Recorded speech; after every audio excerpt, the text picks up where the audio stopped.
साथियों, हमारे देश की फाइनेंस मंत्री श्रीमती निर्मला जी ने यह एक ट्वीट किया था। आज इनमें से 2-3 पॉइंट पर हम लोग बात करेंगे। पहला, उन्होंने कहा कि 58 करोड़ जन धन खाते खोले गए।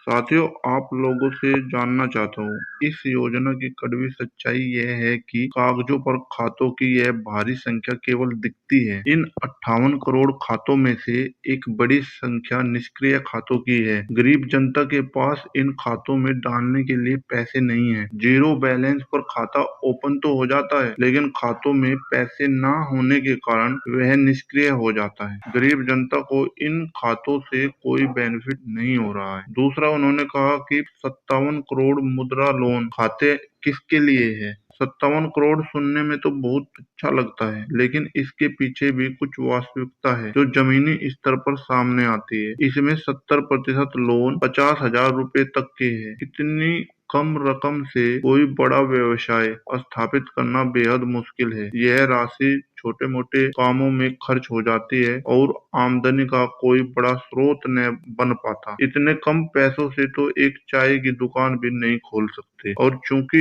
अधिकांश लाभार्थी आर्थिक रूप से कमजोर वर्ग से आते हैं, छोटे व्यवसाय में विफल होने पर गरीब लोग किस्त चुकाने में असमर्थ हो जाते हैं, जिससे उनके ऊपर लोन का बोझ बढ़ जाता है। ऊपर से कई बार बिचौलिया लोन पास कराने के नाम पर इन गरीब लोगों से मोटी रकम वसूल लेते हैं। तीसरा, उन्होंने कहा कि पीएम गरीब कल्याण अन्न योजना यह किसके लिए है। यह हमने गरीबों के लिए चलाई है। तो यह योजना मार्च 2020 में कोरोना काल के दौरान शुरू की गई थी। प्रधानमंत्री गरीब कल्याण अन्न योजना सरकार की एक बहुत बड़ी योजना है। इसके तहत देश के 80 करोड़ गरीब जनता, लगभग देश की आधी आबादी से भी ज्यादा लोगों को 5 किलो मुफ्त अनाज, गेहूं या चावल हर महीने दिया जाता है।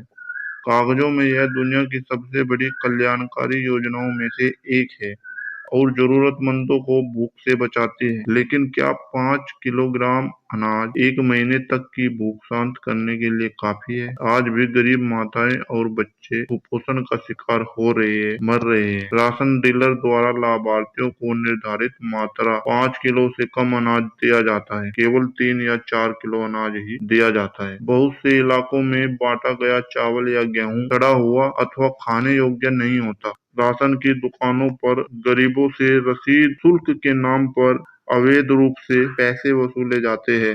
कई स्थानों पर संपन्न लोग फर्जी राशन कार्ड के माध्यम से मुफ्त राशन का लाभ उठा रहे हैं, जबकि जरूरतमंद परिवार अभी भी इस सुविधा से वंचित रह जाते हैं। मैं फाइनेंस मिनिस्टर श्रीमती निर्मला जी से कहना चाहता हूँ कि यह समय राजनीति करने का नहीं है। भारत का रुपया डॉलर के मुकाबले लगातार कमजोर हो रहा है। स्टॉक मार्केट दिन प्रतिदिन नीचे जा रही है। लाखों निवेशकों का पैसा सुहा हो चुका है। बाजार में गिरावट जारी है। क्या यही अमृतकाल चल रहा है? क्या इसी तरह विकसित भारत का सपना पूरा हो सकेगा? जनता का बेवकूफ बनाना बंद करे और सही मायने में देश को विकसित भारत बनाने के लिए कदम उठाए।